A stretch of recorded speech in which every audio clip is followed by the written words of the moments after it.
So while we're in New York, I thought I'd stop by a not-so-famous creator's studio just to, talk about retro video games. You might not have heard of him, but I would like to welcome Casey Neistat. How you doing? Have you ever gotten all 120 stars in Mario 64? Probably not. Yeah, me neither.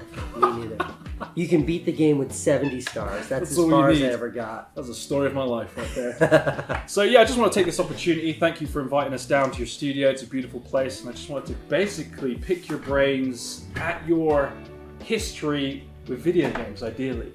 Okay. So take me from your earliest video game memory. Whew.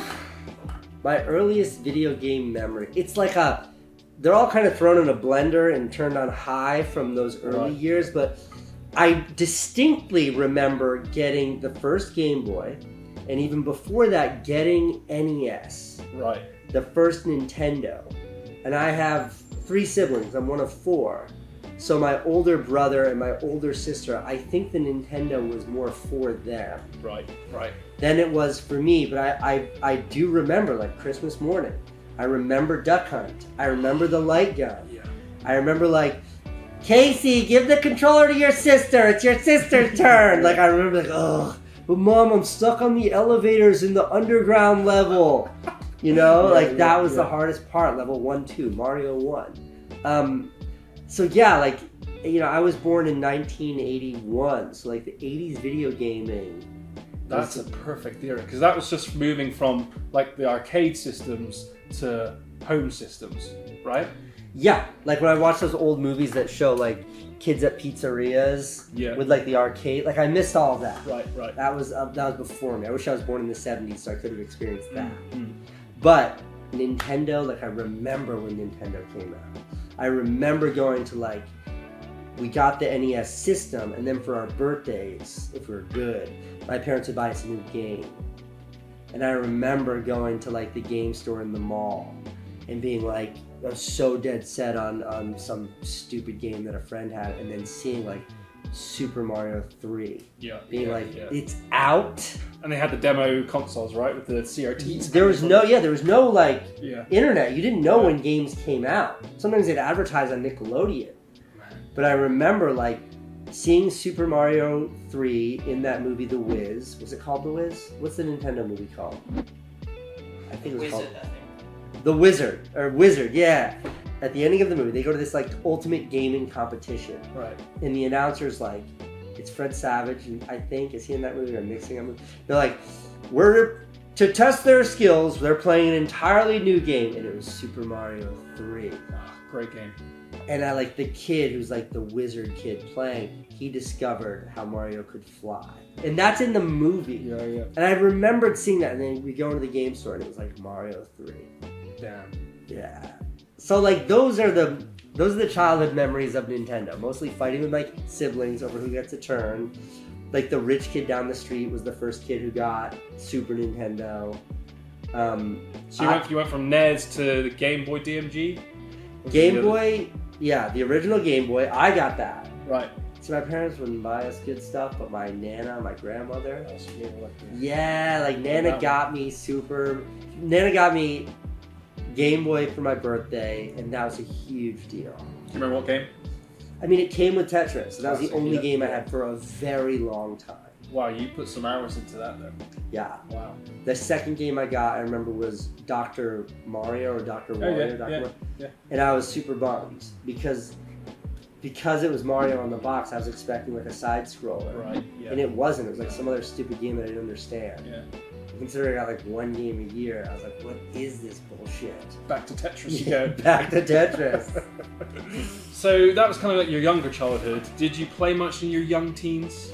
Yeah, I mean, Nintendo 64, I think, punctuated my teens. Mainly because, I remember the Toys R Us in the neighboring town getting the demo unit. Yeah. And it's impossible to try to explain it now in 2023, but the idea of moving around in a three-dimensional world was The N64 did that magically. It was unfathomable. Yeah. You couldn't... I remember, at the boss levels on Super Mario World on Super NES, there was that two-dimensional spiky ball that would swing towards the camera and get bigger, and it was this 3D effect. It wasn't actually 3D. There were no polygons there. These were flat pixels. Right.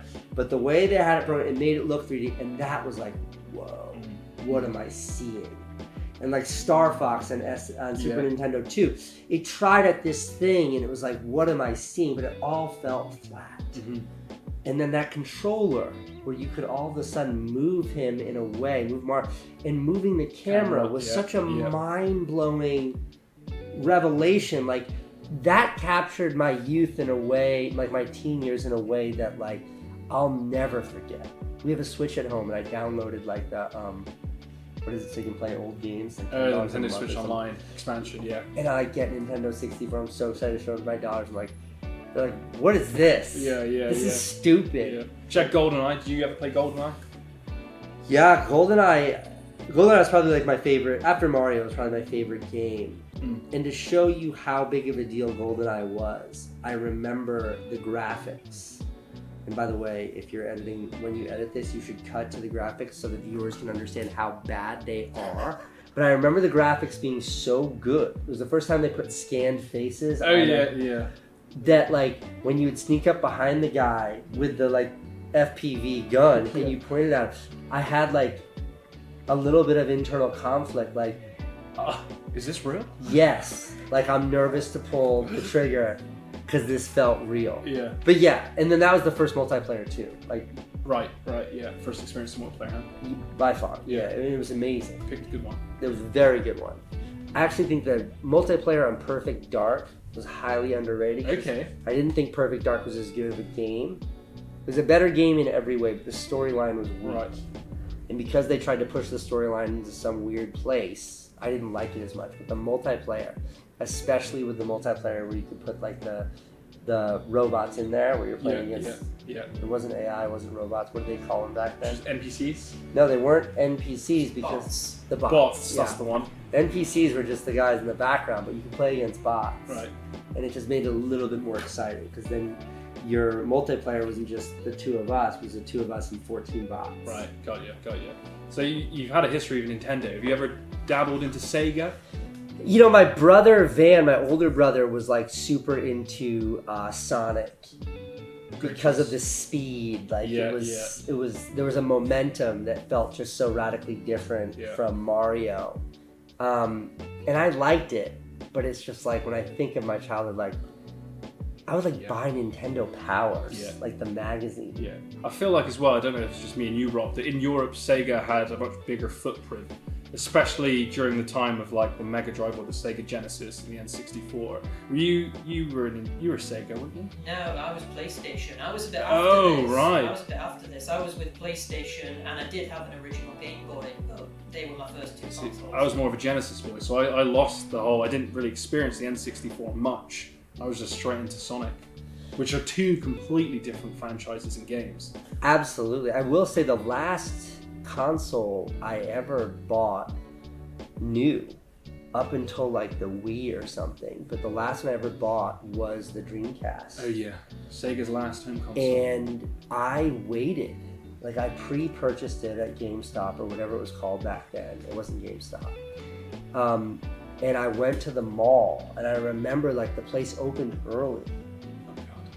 The mall would open 2 hours before the shops. Like the shops open at 10 a.m. The mall would open at 8 a.m. so old people could walk for exercise inside the shopping mall because it would be cold outside and stuff. So nothing was open. Just nothing was open. Toilets. But GameStop agreed to open early that day or whatever the gaming store was. And like the excitement and the games that I got for Dreamcast were Sonic, what was it called? Where like you're snowboarding through the streets. Sonic Adventure? Yeah, maybe. And there was like a there was a killer whale that jumped out. Yeah. Sonic and then I bought it wasn't Killer Instinct, but was their 3D fighting game? It was really amazing.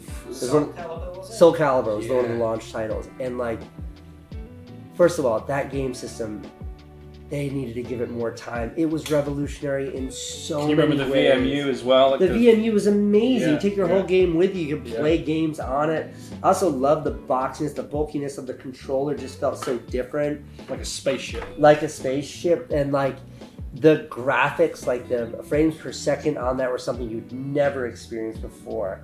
And it felt like a mature version of what Nintendo 64 was aspiring for, but limited by. Like the Dreamcast was amazing. Crazy Taxi was it? Crazy Taxi was a launch title for it. But that was the last console I bought because, like, you know, a year. You went out with a bang. To be fair, me and you are big fans of the Dreamcast, aren't we? It's such a great console. I only recently got one for the first time ever, but it's amazing. Amazing. Even today, it's still good.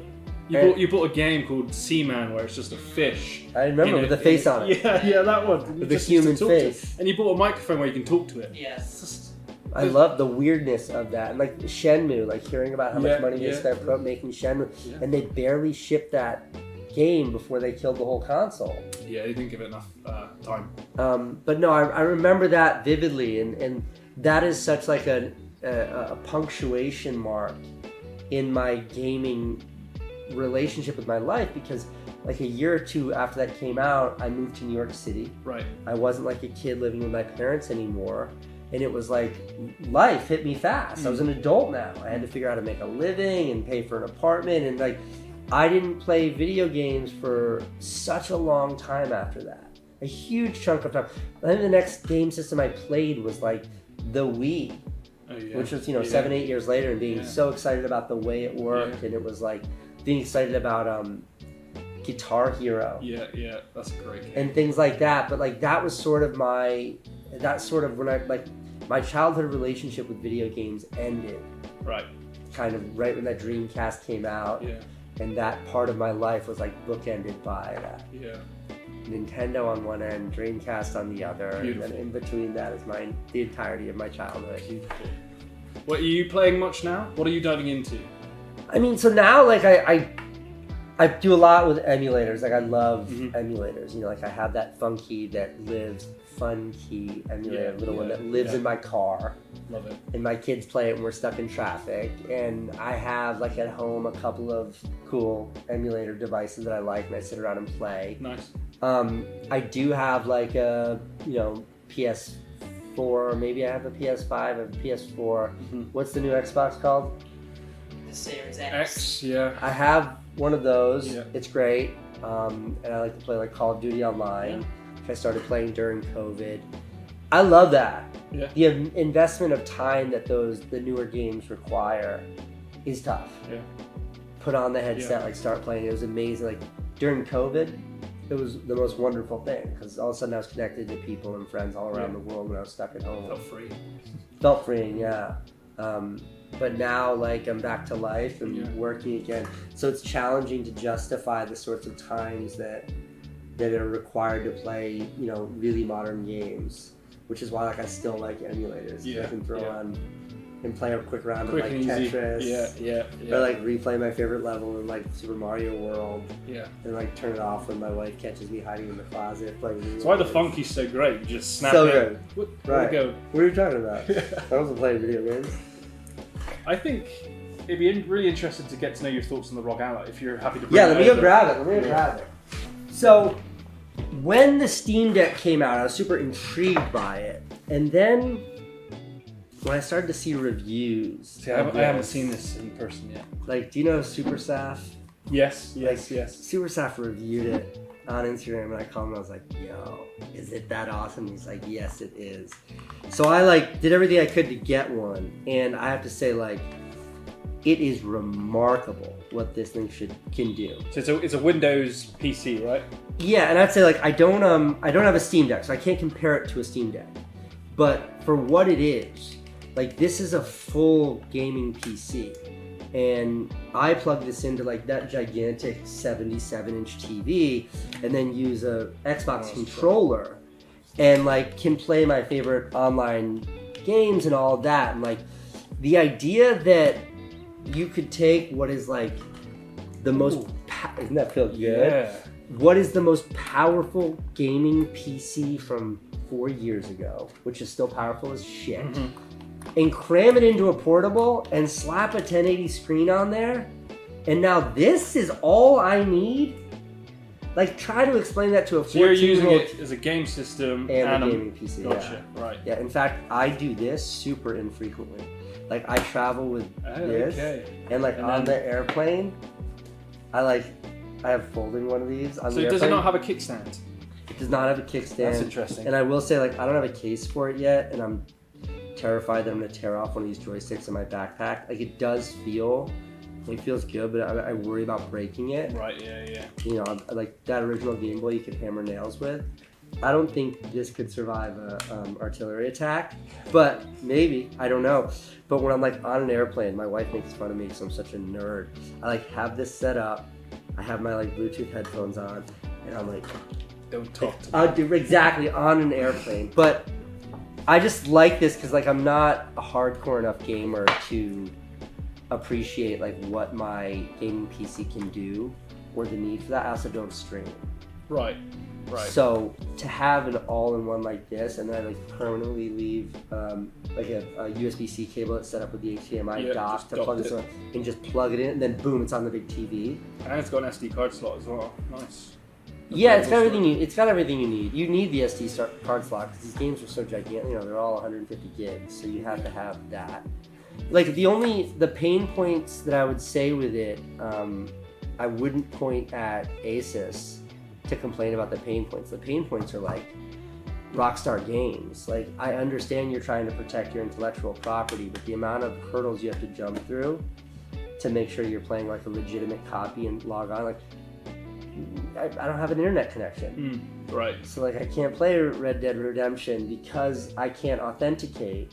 It's like, what the fuck? I spent $80 on this game and I can't play it without that internet connection. Yeah, that's annoying. This doesn't have 5G, and if it did, I wouldn't want to pay for it anyway. Yeah. So I connected to my phone, and like those are the sorts of limitations, is that you're taking what is effectively meant to sit in a corner of your house at a desk with a monitor with a permanent high-speed connection, and all of a sudden you can walk around the streets of New York or sit on an airplane with it. Yeah. And that's where you start to notice some of those inefficiencies. But again, that's not a fault of the hardware. That's just the market, isn't it? Yeah, it's not. It doesn't feel like it's there yet. Yeah. And I wish it were, because.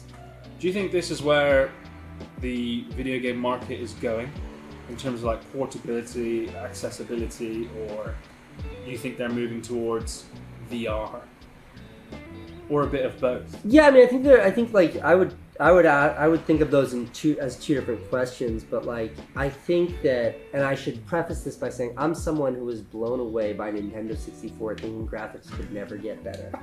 But it does feel like we've hit a point of diminishing returns with graphics, with frame rates, with refresh rates. Mm-hmm. Like what games look like now versus 7 years ago. Mm-hmm. Nominal differences, and I would say those nominal differences have next to no impact on the playability. Mm-hmm. Like adding a few more polygons, adding a few more frames doesn't, to your refresh rate, doesn't make my experience much better. So I do think we've sort of hit that point of diminishing return with what we need for processing power. But the chips are getting cheaper, smaller, easier to cool, screens are getting cheaper. More competition, I guess, isn't there? More competition. I think all of that just puts the consumer in such a great place for a device like this. But I do think that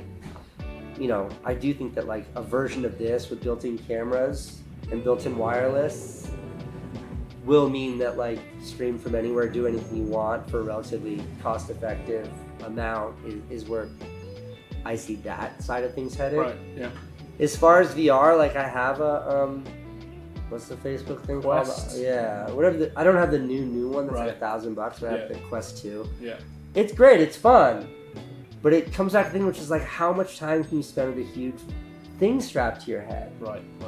And these things kind of give you the best of both worlds, don't they? If you want 20 minutes, if you want 2 hours. Yeah, you can do that. But I don't know, like, Apple, there's all this talk of Apple's headset that's coming out, and Facebook spent, what was it, like $10 billion in a year? Yeah.